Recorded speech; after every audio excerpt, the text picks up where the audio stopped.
My name is Regan Garcia. I am 16 years old, and I am a normal teenage non-binary. Some of you may be a little confused right now, as not too many people are aware of the term non-binary. I am here today to help people understand some of the terms that are being used today to define gender identity.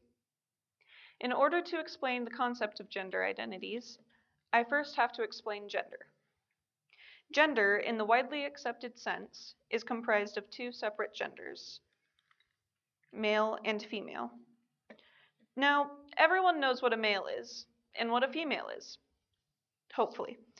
But there is also transgender, gender fluid, and non-binary or agender. Sometimes there are changes when a child starts to get older. When the child is old enough to start thinking for themselves and to develop their own personality, they might discover that their body does not fit them. It might feel uncomfortable to them. They might feel that they didn't get the right one. This is what being transgender is. Most of you are familiar with Caitlyn Jenner by now, or you may know her as Bruce Jenner. Caitlyn is a male to female transgender individual who uses she, her pronouns. I promise none of that is as complicated as it sounds. Some transgender individuals decide to go through a hormone treatment, followed by a surgery in order to have their bodies conform to their gender identity. A movie that recently came out, The Danish Girl, chronicles the story of Lily Elbe, a Danish transgender woman and one of the first to undergo male-to-female sex reassignment surgery in the 1930s. Since then, technology has, of course, become more advanced, accurate, and a lot safer, and people undergo sex reassignment surgery all over the world. There are two other identities that I want you to understand. The first one is non-binary, or agender. Non-binary or agender is exactly what it sounds like: an individual who identifies with none of the genders. The second one is gender fluid. Gender fluid is the opposite of non-binary, an individual who identifies with every gender.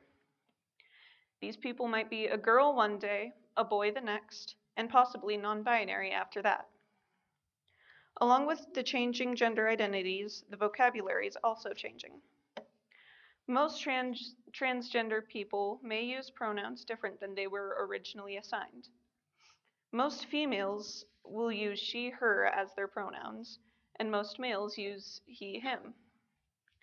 Some other pronouns more commonly used by the non-binary and gender fluid people are they, them, sie, zer, and sei, zir.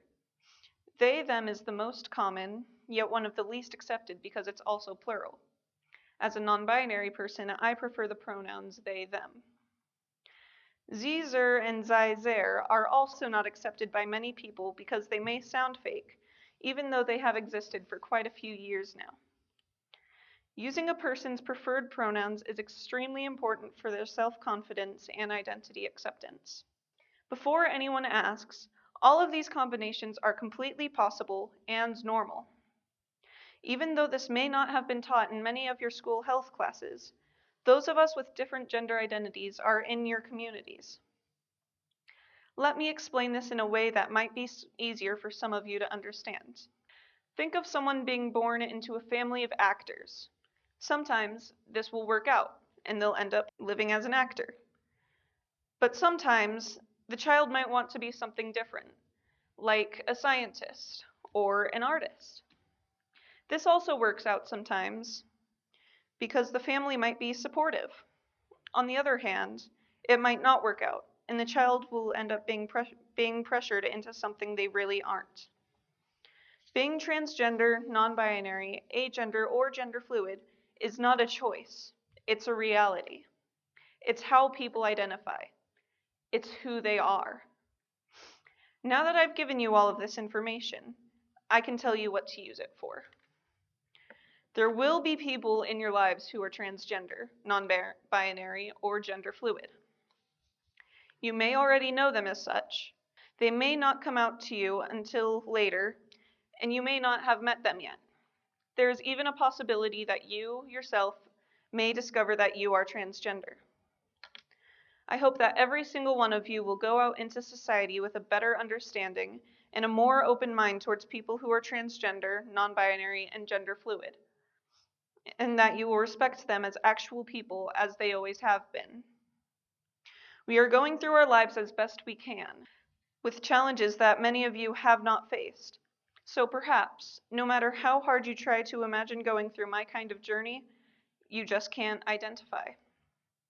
You do have the ability, however, to refrain from looking down on us and to not judge us.